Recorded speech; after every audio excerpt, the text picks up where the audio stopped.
नमो विष्णुपादाय कृष्णपृष्ठाय भूतले श्रीमते भक्तिवेदान्त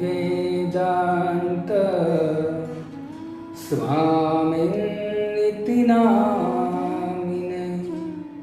नमस्ते सरस्वते देवी गौरवाणी प्रचारिणे निर्विशेष शून्यवादी पाश्चात्यदेशतारिणे। जय श्री कृष्ण चैतन्य प्रभु नित्यानंद श्री अद्वैत गदाधर श्रीवासादि गौर भक्तवृंद। हरे कृष्णा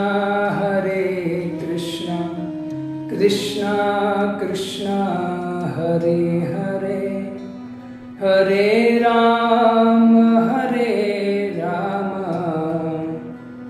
राम राम हरे हरे। हरे कृष्ण। तो हम चर्चा कर रहे थे श्रीमद् भगवद गीता 13वां अध्याय, जिसमें भगवान ने ज्ञान की बात कही है। तो प्रभुपाद जी की कृपा से, प्रभुपाद जी के तात्पर्य से हम इन ज्ञान की बात जो भगवान ने 8 से लेकर 12 श्लोकों में किया है, तो उनके विषय में हम एक एक पॉइंट्स लेकर चर्चा कर रहे थे। तो आइए वो श्लोक को हम पढ़ें और पढ़ने के बाद उसी श्लोक में से जो एक अर्थ है उसका हम विस्तार करें। अमानित्वं मदम्भित्वम् अहिंसा शांति आर्जवम् आचार्योपासनं शौचं स्थैर्यम् आत्मविनिग्रह। अमानित्वं मदम्भित्वम् अहिंसा शांति आर्जवम् आचार्योपासनं शौचं स्थैर्यम् आत्मविनिग्रह। अमानित्वमदम्भित्वम् अहिंसा शांति आत्मविनिग्रह। तो इस श्लोक में भगवान ने 9 ज्ञान की बात कही है और आगे जो है ज्ञान की बात उसके बाद वाले श्लोक में कहा है।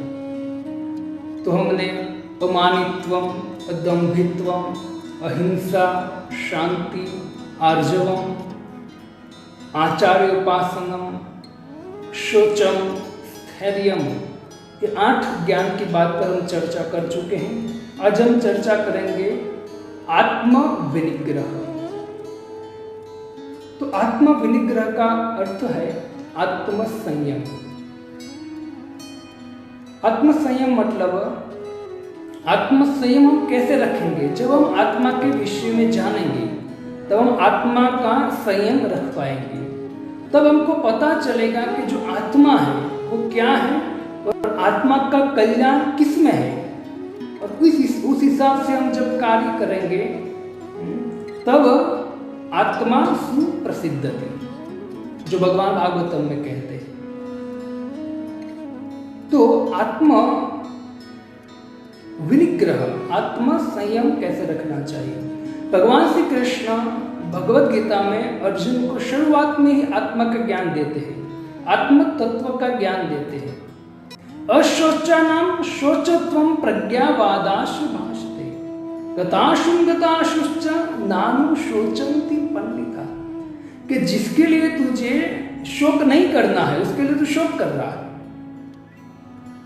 मतलब भगवान कहना ये चाहते हैं कि आत्म संयम रख दो और आत्मा का जिसमें भला है वो कार्य कर और दूसरे चीज की चिंता मत कर दो, उसको बोलते आत्म संयम। देखिए अर्जुन आत्मा को छोड़कर जो वास्तव में इनके लिए ही आत्मा कल्याण के लिए जीवन व्यतीत करना है, उनको छोड़कर अर्जुन दूसरे बारे में विचार कर रहे। तो भगवान ने शुरुआत में ही भगवान ने अर्जुन को आत्म संयम के बारे में बताया है। प्रभुपाद जी कहते हैं कि हम आत्मा है और आत्मा का भला हो उसके विषय में सोचना चाहिए, क्योंकि हम जब तक शरीर के विषय में सोचेंगे और शरीर के लेवल पर जिएंगे तब तक हमारा जो मन है, हमारी बुद्धि है, सदा विचलित रहेगी। कितना भी कुछ भी करेंगे लेकिन क्या होगा, कुछ ना कुछ कमी रहेगी। क्यों कमी निश्चित रहेगी? क्योंकि जो वास्तव में मूल है, मतलब लक्ष्य तक नहीं पहुंचेगा। जब तक व्यक्ति लक्ष्य तक नहीं पहुंचता है तब तक प्रॉब्लम में रहता है। और लक्ष्य क्या है? आत्मा का शुद्धिकरण, आत्मा को समझना और आत्मा को समझकर आत्मा के लेवल पर आत्मा के कल्याण के विषय में सोचना और उनके ऊपर कार्य करना। रूपाल जी कहते हैं कि आध्यात्मिक लेवल, आत्मा क्या है? आत्मा मतलब आध्यात्मिक लेवल पर हम कार्य करें और आध्यात्मिक लेवल पर कार्य करने के लिए जो भी बाधा है उनको प्रभुपाद जी क्या कहते हैं कि स्वीकार नहीं करना चाहिए, और स्वीकार करे तो उसमें आसक्ति नहीं रखनी चाहिए। और जो भी आत्मा संयम के विषय में कोई बाधा बनता है उसको छोड़ना चाहिए, उसको बोलते हैं आत्म विनिग्रह। अगर मान लीजिए कोई व्यक्ति कहता है कि भाई घर में नशा नहीं करना चाहिए, हमको कोई भी जगह पर नशा नहीं करना चाहिए, क्योंकि नशा है, व्यभिचार है, जुआ है, वो आत्मा का हनन करता है, क्योंकि अधर्म है। और जो व्यक्ति अधर्म करता है वो व्यक्ति निश्चित पाप करेगा और पापी व्यक्ति कभी सुखी नहीं हो पाएगा, वास्तव में आत्मा का हनन कर रहा है। तो ये सब कुछ छोड़ना चाहिए। अगर मान लीजिए माता पिता कह के भक्त बन जाते हैं, भक्त कोई व्यक्ति, तो घर में कांदा लहसुन आदि जो भी है वो खाते हैं, वो तमोगुण है। जो हमारी आत्म उन्नति करने में वो बाधा है तो उसको त्यागना चाहिए। यहाँ रूपा जी अनुकूल्य संकल्प प्रतिकूल्य में वर्जिता, अनुकूल वस्तु जो है उसका ग्रहण करना चाहिए। जो आत्म उन्नति के लिए अनुकूल वस्तु है उसको ग्रहण करना चाहिए और प्रतिकूल वस्तु जो है उसको त्यागना चाहिए। इससे यहाँ रूपा जी संघ की बात कहते हैं, है ना, कि संघ जो है भौतिक संघ का त्याग करना चाहिए और ऐसे संघ में रहना चाहिए जिस संघ के द्वारा हम आत्म विनिग्रह तक पहुंच सके, आत्म विनिग्रह तक पहुंच सके। अगर कोई व्यक्ति आत्म विनिग्रह तक पहुंचना चाहता है तो उनको ऐसे व्यक्तियों का संग करना चाहिए जो आत्म विनिग्रह करता हो। और आत्म विनिग्रह करने वाले के संग में रहते रहते प्रभुपाद निषेध करते हैं और निषेध करते हैं कि भौतिक व्यक्तियों का संग छोड़ना पड़ेगा। कैसे संग छोड़ना पड़ेगा? मान ले भौतिक जीवन में रह रहे तो कैसे संग छोड़े? तो प्रभुपाद जी तुरंत भगवत गीता में भगवान जो 5वें अध्याय के 10वें नंबर के श्लोक में जो बात कहते हैं वही बात प्रभुपाद जी कोटेशन करते हैं। प्रभुपाद जी कहते हैं कि ब्रह्मण्य धायते कर्माणि संगम तत्वा करोति यत् लिपते सन पापेन पद्मम पत्रम विवाम वस्तु।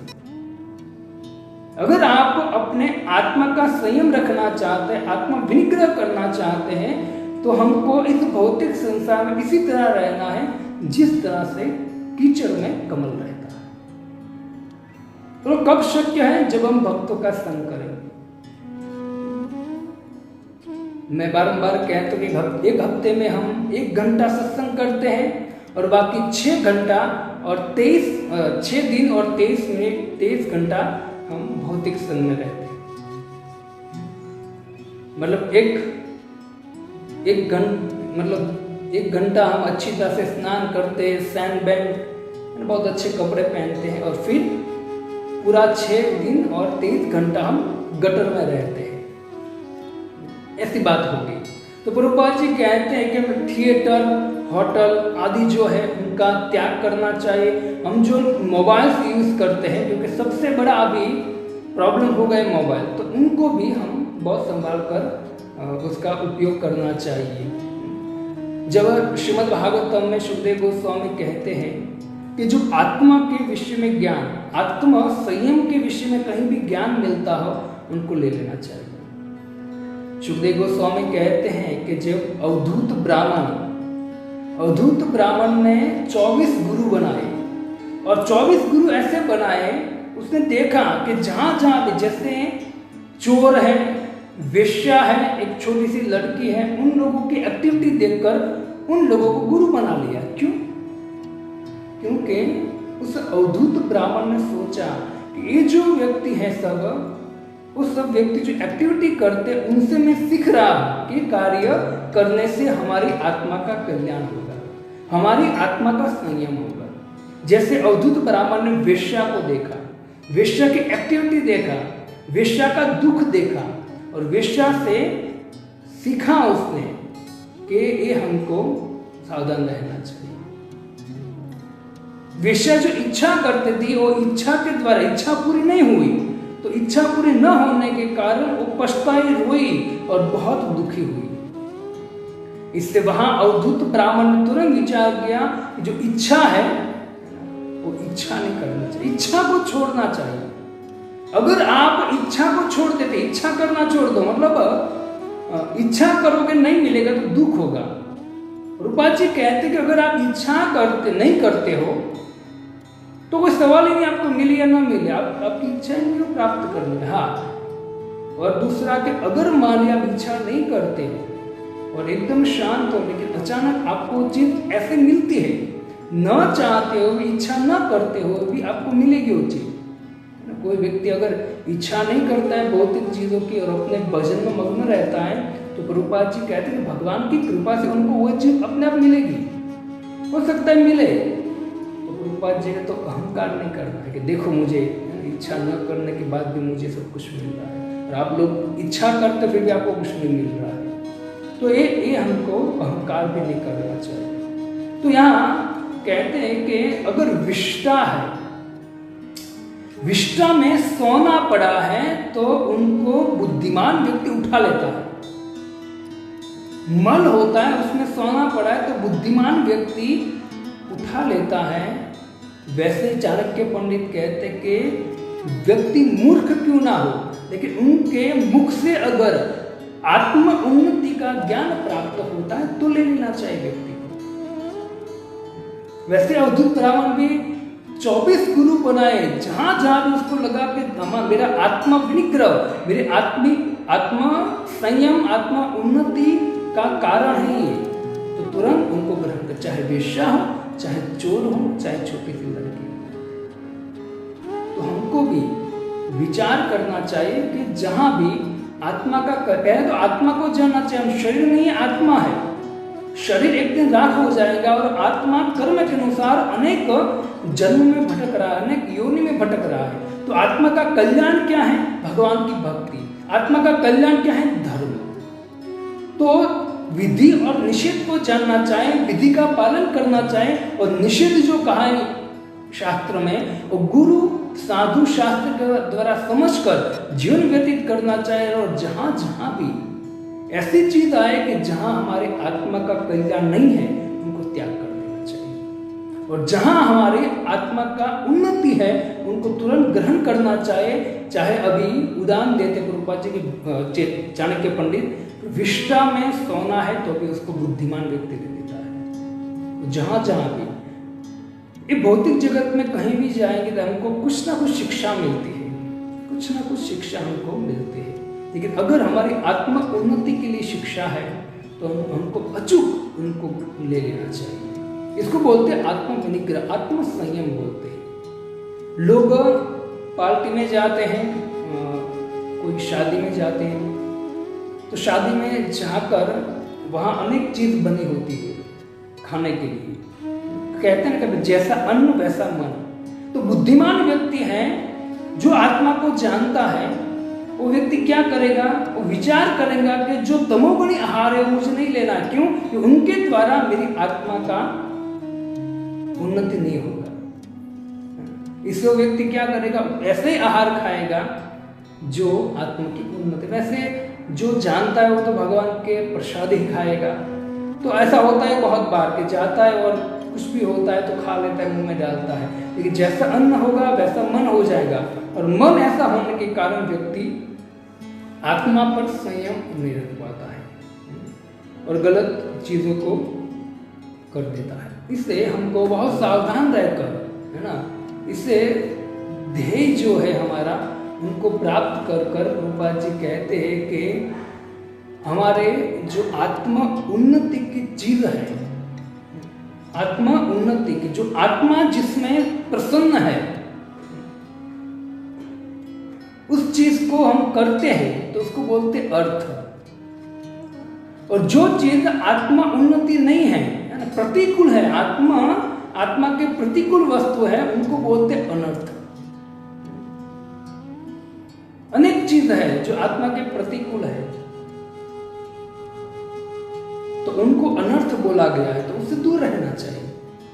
इससे प्रभुपाद जी कहते हैं हमको नित्य भगवान का नाम लेना चाहिए, भगवान की कथा श्रवण करनी चाहिए, भागवतम पढ़ना चाहिए, भगवत गीता पढ़ना चाहिए, जिससे हमारा विचार है वो आत्मा तत्व के ऊपर रहे और हम कोई गलत चीज को धारण न करें, अधर्म को धारण न करें और गलत ऐसी कोई चीज को धारण न करें जिसके द्वारा हमारा मन विचलित हो जाए, जिसके द्वारा हम अधर्म में प्रवृत्त हो जाए, ऐसा न हो। इससे हमको अगर हम करना चाहते, जैसे आपने श्रीमद् भागवतम में जब शौनक आदि मुनियों ने सुत गोस्वामी को 6 प्रश्न किया कि भगवान देवकी के गर्भ से क्यों प्रकट हुए, बलराम जी है रोहिणी और देवकी, 2 माता के गर्भ से बलराम जी प्रकट, उसका कारण क्या है, भगवान कहाँ प्रकट हुए, भगवान वृंदावन छोड़कर, मथुरा छोड़कर वृंदावन क्यों गए, भगवान ने अपने मामा को क्यों मारा, अनेक प्रश्न ऐसे हुए। तो तुरंत सुत गोस्वामी ने जवाब दिया।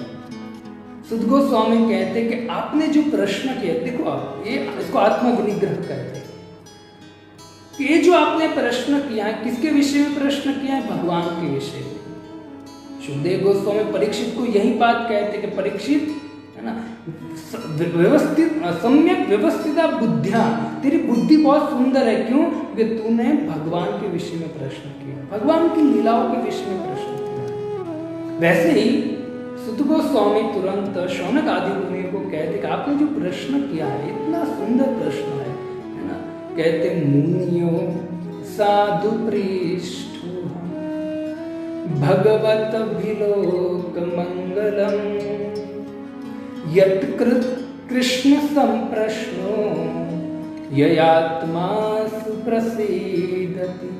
मुनियों साधु पृष्ठो, पहले तो साधुवाद किया, जैसे परीक्षित का प्रश्न श्रवण कर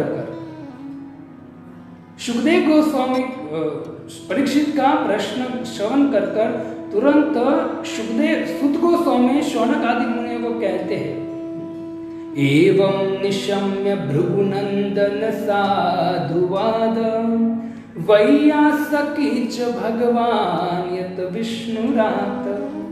तूने जो प्रश्न किया है वैसा ही प्रश्न परीक्षित ने सुखदेव गोस्वामी को किया था और सुखदेव गोस्वामी ने प्रश्न को सुनकर तुरंत परीक्षित को बोला था साधु साधु, प्रसन्न हो गए थे सुखदेव गोस्वामी। वैसे यहाँ शौनक आदि मुनियों ने जो भगवान की कथाओं, शुरुआत में पहले स्कंद में है, भगवान की लीलाओं कथाओं, भगवान के नाम और रूप गुण के विषय में जब परीक्षा किया तो प्रसन्न होकर सुत गोस्वामी पाद कहते हैं, मुनियों साधु पृष्ठो, आपने जो पूछा है, जो प्रश्न किया है, भगवत विलोक मंगलम, पूरे समाज पूरे लोक का मंगल हो जाएगा। ऐसा नहीं है कि आपने अपने लिए प्रश्न किया है, आपने भगवान अखिलेश्वर भगवान श्री कृष्ण के विषय में प्रश्न किया है, और ये प्रश्न का जवाब अगर कोई व्यक्ति श्रवण कर लेगा तो निश्चित, प्रश्न ही ऐसे सुंदर है, और जवाब कोई व्यक्ति श्रवण कर लेगा तो निश्चित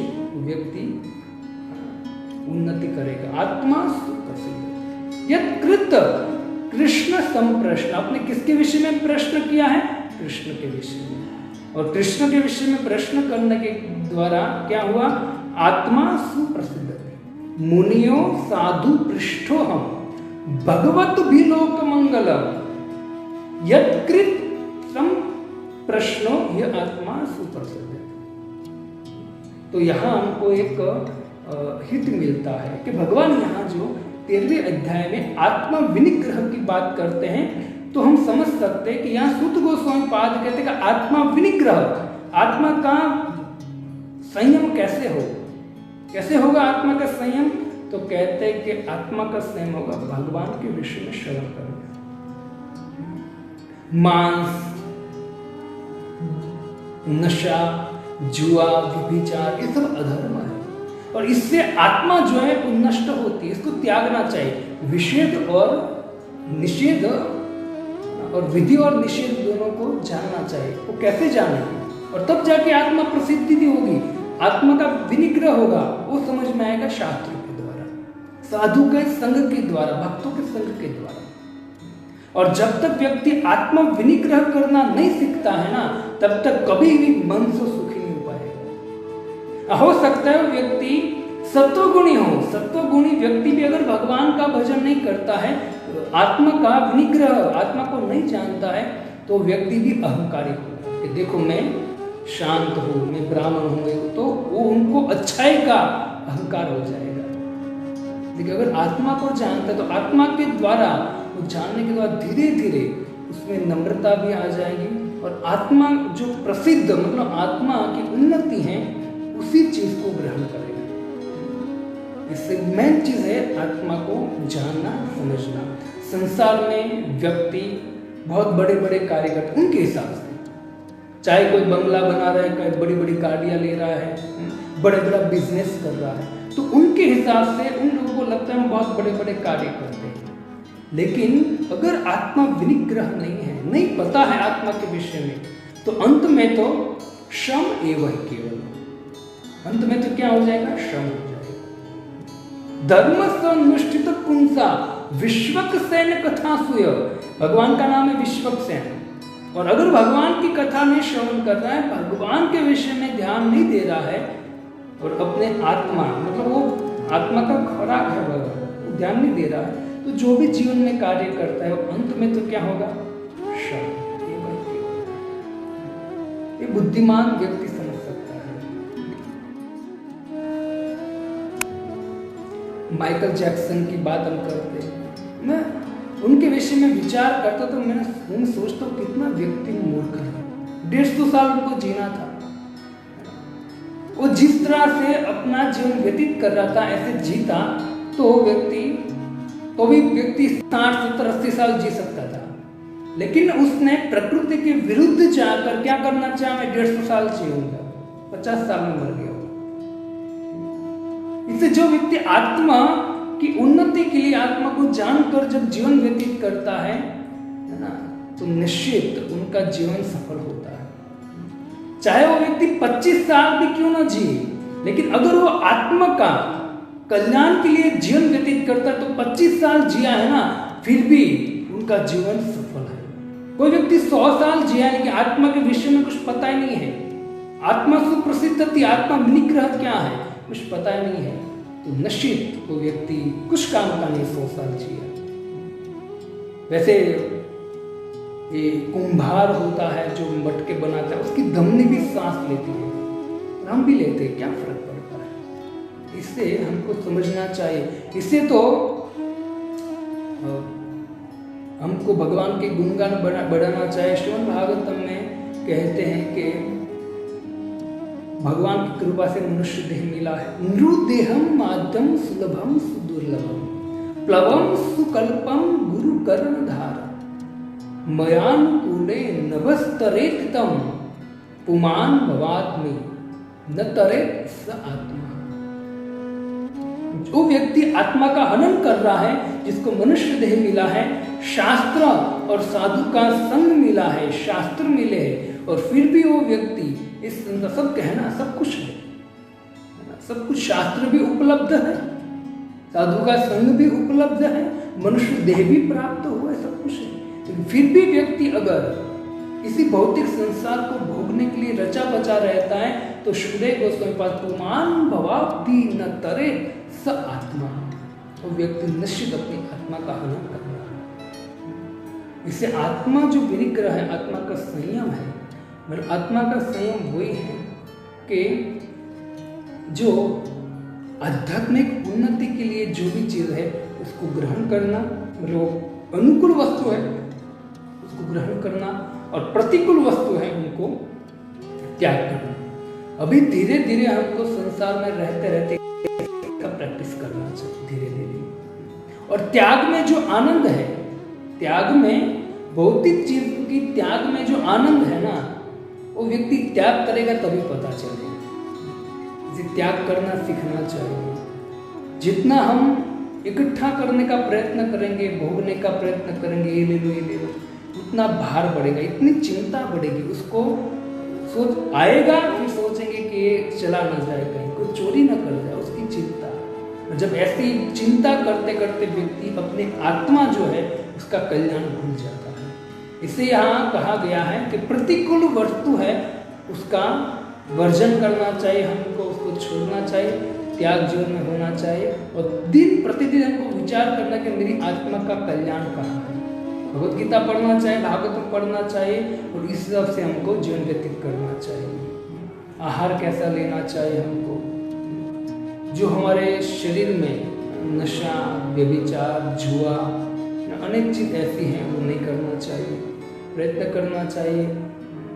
अभी के लोग कोई जो बातें हम जब कहते हैं तो उनको सुनना अच्छा नहीं लगता है, और अगर मान लिया कोई तारक मेहता का उल्टा चश्मा आदि आता तो उसको अच्छा लगता है वो सब। इससे यहाँ अभी संसार में खुद का कल्याण के लिए किसी के पास समय नहीं है, कोई बात नहीं। लेकिन जो व्यक्ति भगवान की कृपा से, भक्तों की कृपा से समझने का इच्छुक है, उसको निश्चित इस बाबतों का ध्यान रखकर, भगवत गीता पढ़कर, भागवतम श्रवण कीर्तन कर इनको पूरा फॉलो करने का प्रयत्न करना चाहिए, क्योंकि समय कम है, कुछ साथ में आने वाला नहीं है। और जो भी है अपने अगर भगवान की सेवा में लगा दिया है, भगवान के भक्तों की सेवा में लगा दिया है, तो निश्चित ये चीज आप जहाँ भी जाओगे हमारे साथ आएंगी।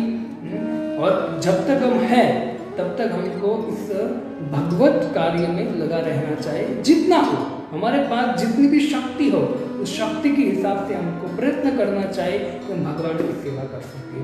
भगवान दयालु है, निश्चित देखते हैं कि हम आत्मा की उन्नति के लिए, आत्मा के विनिग्रह के लिए हम कार्य कर रहे हैं, प्रयत्न कर रहे हैं, मतलब पूर्ण ना हो, लेकिन भगवान अगर देख रहे हैं तो निश्चित भगवान मदद करते हैं हमारी।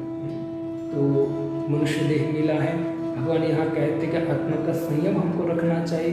ये सर्वप्रथम हमको समझना चाहिए कि हम शरीर नहीं हैं और सारा संसार इस शरीर के लेवल पर जी रहा है।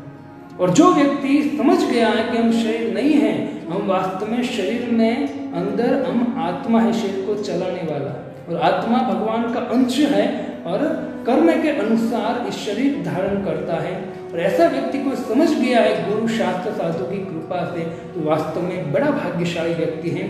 तो हमारे प्रभुपाद जी कहते हैं कि उनको पूरा सावधान रहकर इसको फॉलो करना चाहिए, चाहे कितनी भी कठिनाई आए, कुछ भी हो जाए, इनको अगर फॉलो करता रहेगा, शुरुआत में कठिनाई मिले, इसको फॉलो करता रहेगा, आत्मसंयम रखेगा, तो धीरे धीरे भगवान ऐसा रास्ता कर देंगे, फिर हमको पता चलेगा कि हाँ, शुरुआत में भले कठिनाई को लेकिन ये रास्ता ही हमारे लिए बेस्ट है, यही आनंद और सुख हमको प्रदान करने वाला है। तो भगवान यहाँ आत्मा संयम की बात कहते हैं, तो हमको जो अनुकूल है आत्मा के लिए उसको ग्रहण करना चाहिए, प्रतिकूल है इसको छोड़ देना चाहिए। तो ऐसा प्रयत्न करना चाहिए। तो फिर से हम अब जब मिलेंगे तो चर्चा करेंगे। इसके बाद वाला 10वां पॉइंट है, के विषय में चर्चा करेंगे। हरे कृष्ण कृष्ण कृष्ण हरे हरे, हरे राम राम राम हरे हरे। ऐसी भक्ति वेदांत स्वामी श्रील प्रभुपाद।